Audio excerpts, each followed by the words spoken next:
Good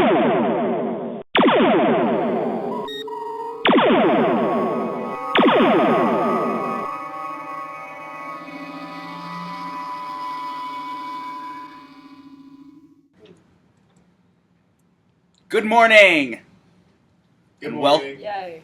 And welcome to Trekfast. I'm Mike. I'm Corey. I'm Yuna. Today that's all right. Welcome. Today we have special guest Yuna on the show. Thanks for coming by, Yuna. Happy to be here. We went to Wawa for breakfast this morning. We did. So let's show. Now we did not get their. We wanted to get their breakfast burritos. Wawa has breakfast burritos that you can order. But we got there too late, and they were out of hash browns. So normally you can get hash browns in the breakfast burrito, which I was really hoping to do. But you know what? We were up too late last night, and just couldn't do it. Don't blame us. They should put hash browns in the burritos all the time. We were there at like 11. I feel like it's on us personally. You know, what do you think? I don't know. I think it should be an offering throughout the day. It is. Sure. Potatoes are great. Make them all the time. They're well sought out. All right, Yuna, do you want to start? If you just lift your breakfast up and show it to the camera, Okay, and tell everyone so exactly what you got. I got a Wawa breakfast panini. It comes with bacon and roasted peppers and sun-dried tomato pesto. Sounds pretty good. It's the classiest of all our breakfasts right now. It looks really nice. I ordered a breakfast burrito without hash browns. It's kind of hard to make a burrito look nice because externally, it's a guarded food creature. It is. It's hidden away inside. Well, here's what I'll do. I'll bite it so the audience can see what's inside. I won't bite it, but I'm going to show that mine's exactly the same. It's just a little long lump of burrito. No, the exterior is exactly the same, but I got a... what's inside that counts. Exactly. I got a steak, egg... steak, like, omelet with... onions, jalapenos, sriracha, and chipotle sauce. I got egg white and bacon and salsa. I know it's surprising to everyone that Corey did not order the sriracha at Wawa, and I was surprised, but... They have a function now where you can have them put the sriracha in the sandwich for you, or the burrito in this case, but no, I like to apply my own. I like to be in control of my sriracha, because I need a lot, and it's embarrassing how much I need. Is it good? It is good. Great. So Corey does not trust anyone with the sriracha but himself, pretty much. No. I like to apply. I like a lot, so. It's a fine thing to not trust others with. I also feel like if too many wet, saucy things are in a burrito, it might squeeze out, or drip out. I'm always afraid of that, so this is the safe bet. Smart. Gotta keep it under control in there. That's what I'm trying every day with breakfast. So we only have 2 episodes left. Today we are on Season 3, Episode 23, all of our yesterdays. Is it a time travel episode? We'll see. All our yesterdays. Yeah, there's no Oh, my goodness. I'm so sorry. Thank you, Yuna, for catching that. I mean... All our yesterdays. All our yesterdays. Sounds like a very bad soap opera. It does sound like a soap opera. Yep. All right, let's do it.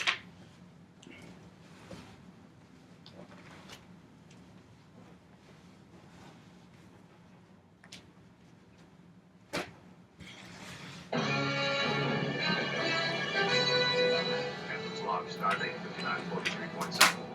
We have calculated that Beta Niobe will go nova in approximately 3.5 hours.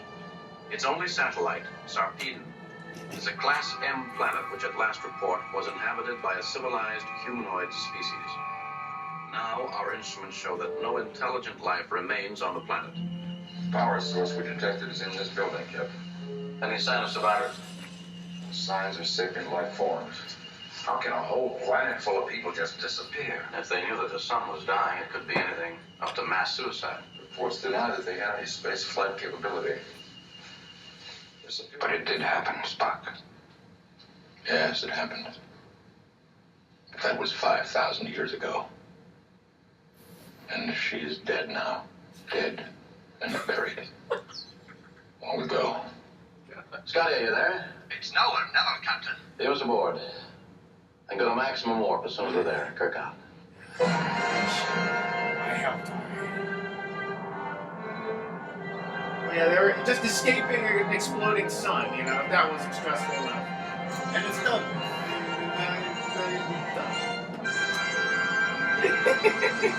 Yeah, none of that supernova stress was on them at No, all. you know, The whole time. all the romance, that was important. They even had a minute for like a quiet, like, Goodbye. Yeah. moment. Hooray! Exciting, an adventure. Yeah, concludes. Yep. Great. Yuna, do you want to give a recap of the episode? Yeah, sure. Cool. I'll do my best. All right. So. It was a crazy one. A lot happened. Yeah, so I guess Spock, McCoy, and Kirk go on an adventure to a planet to check out where all the inhabitants have gone in, I guess, prior to a supernova, and then they end up in some library where Mr. Atos pushes them through some sort of crazy portal, and they get split up. They're in the Ice Age, and also in, like, medieval times. And basically the adventure is to get back. Spock experiences emotions he's never had before. He Yeah, gets pretty escalated. because they went back in time. His like cellular structure also went back in time, so he was acting like a a ancestral barbarian. He said. Yeah. Yep. Yep. So, Yeah, that's pretty much it. And Kirk gets trapped in prison in like Renaissance-y time. I don't even know. Right. Yeah, Spock and McCoy go to that he one gets planet. accused of becoming a witch. Yes, he's or accused being of being a witch. He gets locked away. It's a pretty exciting episode. Yeah. It wasn't boring, which was like some can get kind of boring. This one was like go, and a lot kind of happened. When they got to the cave, though, that was kind of like they need someone who was sent there as punishment, and she was I guess this cave woman there who kind of was living there and told them that they couldn't get back. That was kind of like they're trapped there forever. Yes. In this cave. Yeah, so Spock and McCoy meet this cave woman, and Spock falls in love with her because he's experiencing And then feelings. he immediately just buys her word and is like, all right, we're not going back because I'm going to stay Yeah. here. And on the Kirk side, Kirk meets some like high up, important man who is also from the library and went through. And in fact, one of my favorite moments of the episode is when Kirk mentions the library, and there's this very quick zoom in on that guy's face, and he's like, I was reading in the library when I heard her scream. because he's suppressed all No. these, That was pretty funny. all his memories. All right, yeah, let's review it.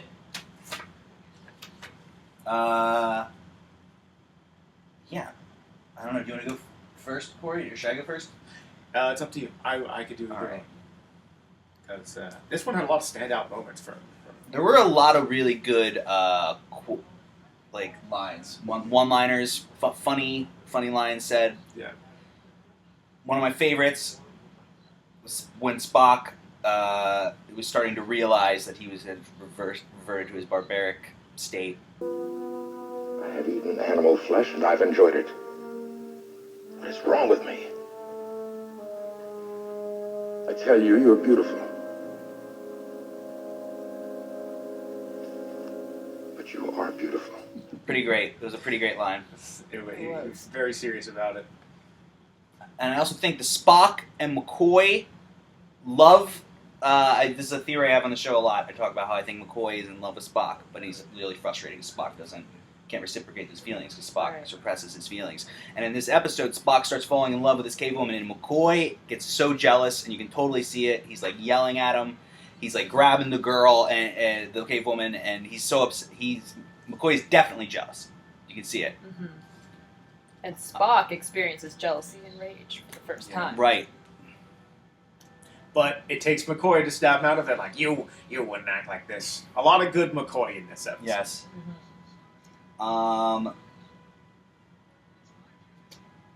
Another one of my favorite parts is when the librarian puts Kirk on the cart and he tries to like push Kirk. Oh yeah, That was just so like silly. a big blocky Horrible. cart, and he's just like, "You just stay on there," and then he Kirk pushes just the cart rolls towards off. the portal, and he's like, "Nah." Just kind of like lazily rolls off. Yeah, like, just It kinda- was really funny.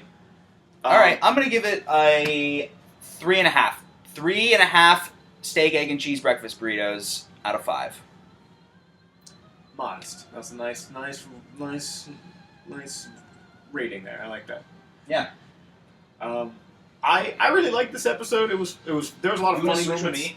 Yeah. Yeah, I'll just switch real quick. Do the swap. This episode was pretty funny. There was some really silly parts, but some things I didn't like. I guess first off, because I was trying to think of those. I miss everyone on the ship sometimes when they're not there. I mean, it's cool that they have the main three, but I like when there's stuff going on the ship. They only talk to Scotty like a couple times, so I miss everyone on the ship. Yeah. I sometimes don't like the love stuff that much, but this one kind of made sense because it was trapped there, and he was like his primitive feelings, and More. I don't know. Did it make a lot of sense though? Because Spock reverted to barbaric state, but McCoy didn't really. Yeah, he didn't turn into like a caveman or like couldn't why speak only or having something. Spock. Yeah. And Kirk didn't either. But I guess that wasn't as far back. I don't know. It was just kind of a weird thing that it felt like it only affected Spock just because they only want. It just didn't feel like it made sense with the episode, and they just wanted to do a love story. Yeah, it was kind of like that. They kind of put the love on, so I kind of drop a rating for that. But yeah, it was kind of just funny, entertaining. A lot of Kirk chopping. That was always funny. He just gets out of everything with just a nice little. Like, it doesn't even look like he tried. I mean, some of the ATOS replicas, he doesn't even need a chop. He just, folds it over, and he's just like, oh, alright, just, crumbles onto the ground. You're right. This episode has... It's like they only have enough energy for one attack, and if they miss it... They lunge and then just die. Kirk, wrestled the key, the key guard with one hand and then unlocked it. Yeah. And then wrestled Atok with one hand. Literally in, a headlock. And, had a conversation with Scotty while... He's like, I got this old man here. So, yeah, it was a silly episode. Oh. A lot of crazy stuff. What are you going to rate it? How many breakfast burritos are you going to give it? I think I'm going to give it a 4. Alright. I mean, I liked it because it was... And Trung...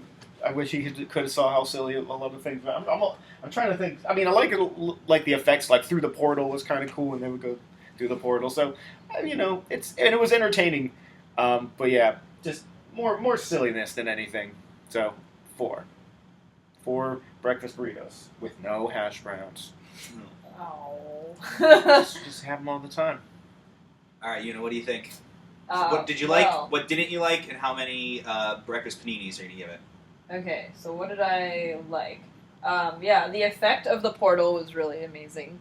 I think the lighting and set in general in the whole Ice Age branch of the story was sick. The cave was beautiful. And what I didn't like was Spock being a little bitch. Ooh. Yeah, he got a little up. And also the fact that his face looked like it was painted by a drag queen who just started 2 weeks ago.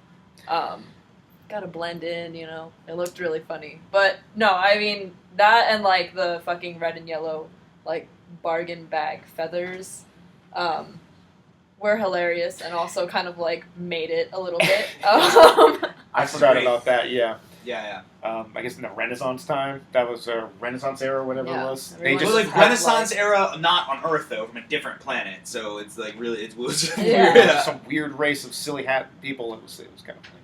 Yeah. Good. Yeah, that was good. Look into the fashion insight. Yeah. So anyway, I say overall, I'd probably give the episode a 4 out of 5 breakfast panini sandwiches. I enjoyed it all the way through, and there wasn't any really long, slow stretches as there tends to be. Yeah. So. Well paced. Yeah. Pretty exciting. Yeah, it was a good one. A lot of silliness. All high reviews here. Yeah. All right. Cool. Thank you Awesome. for coming, Una. Yeah, thanks for coming. Happy to be here. Bye, guys. Bye. See you later.